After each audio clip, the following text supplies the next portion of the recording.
जय श्री राधे कृष्णा।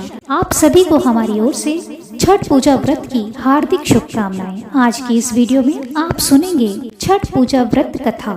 छठ पूजा का व्रत जिसे सूर्य षष्ठी भी कहा जाता है। छठ पूजा हर साल कार्तिक महीने के शुक्ल पक्ष की षष्ठी तिथि को मनाई जाती है।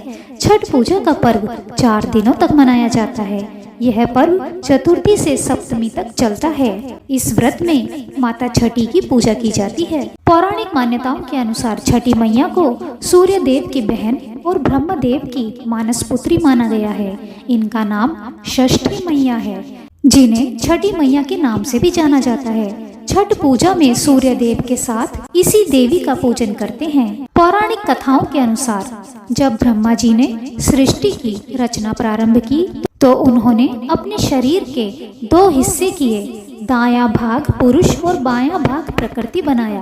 प्रकृति के छठे भाग से ही षष्ठी देवी की उत्पत्ति हुई। इनको देव सेना के नाम से भी जाना जाता है। जो व्यक्ति षष्ठी देवी की पूजा करता है उनके मन की हर मुराद अवश्य पूरी हो जाती है। तो आइए आज सुनते हैं छठ व्रत से जुड़ी यह पौराणिक व्रत कथा। छठ का व्रत इस कथा को पढ़े या सुने बिना अधूरा माना जाता है।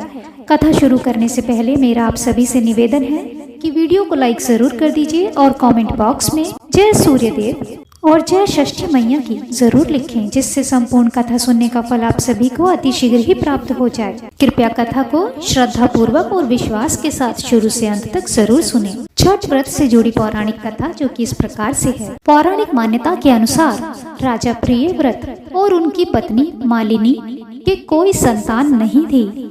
इस बात से राजा और रानी बड़े दुखी रहते थे। एक दिन उन्होंने संतान प्राप्ति के लिए महर्षि कश्यप से पुत्रेष्टि यज्ञ करवाया। यज्ञ संपन्न होने के बाद महर्षि कश्यप ने मालिनी को खीर दी। खीर का सेवन करने से मालिनी गर्भवती हो गई और 9 महीने के बाद उसने एक पुत्र को जन्म दिया, लेकिन उसका पुत्र मृत पैदा हुआ। इस बात का पता लगते ही राजा प्रियव्रत बहुत ही दुखी हुआ और निराशा की वजह से आत्महत्या करने का मन बना लिया।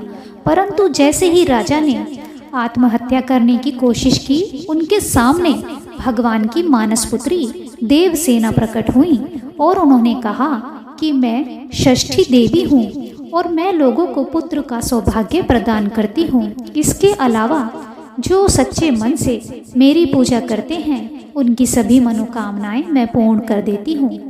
यदि राजन तुम मेरी विधि विधान से पूजा करोगे तो मैं तुम्हें पुत्र रत्न प्रदान करूंगी। षष्ठी देवी के कहे अनुसार राजा प्रियव्रत ने कार्तिक शुक्ल की षष्ठी तिथि के दिन देवी षष्ठी की पूरे विधि विधान से पूजा की। इस पूजा के फलस्वरूप रानी मालिनी गर्भवती हुई और उन्होंने एक सुंदर पुत्र को जन्म दिया।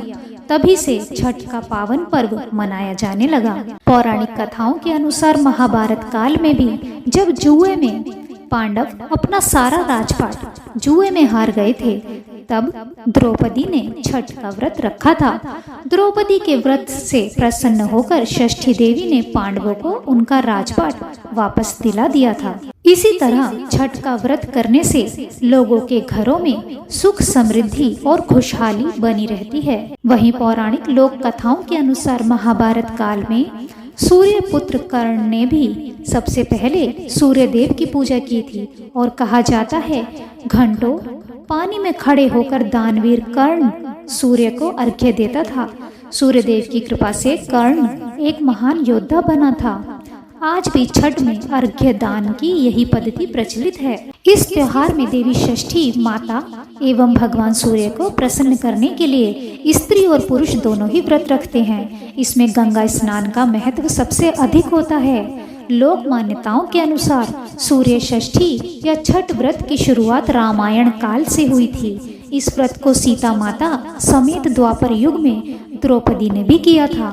इस दिन षष्ठी देवी की कथा सुनी या पढ़ी जाती है। तो यह थी छठ व्रत से जुड़ी पौराणिक व्रत कथा। कथा पूरी सुनने के लिए आप सभी का बहुत बहुत धन्यवाद। यदि आपको हमारे द्वारा सुनाई गई कथा पसंद आई हो तो वीडियो को लाइक जरूर कर दीजिए, शेयर कीजिए, कमेंट कीजिए और कमेंट बॉक्स में जय सूर्यदेव और जय षष्ठी माता की जय जरूर लिखिए, जिससे संपूर्ण कथा सुनने का फल आप सभी को अतिशीघ्र ही प्राप्त हो जाए। यदि आप हमारे चैनल पर पहली बार आए हैं और अभी तक आपने हमारे चैनल को सब्सक्राइब नहीं किया है तो कृपया आज ही चैनल को सब्सक्राइब कर लीजिए, साथ ही बेल आइकन को भी प्रेस कर दीजिए, जिससे हमारी आने वाली सभी नई वीडियोस की जानकारी आपको सबसे पहले मिले। एक बार फिर आप सभी को छठ व्रत की ढेर सारी शुभकामनाएं। राधे राधे।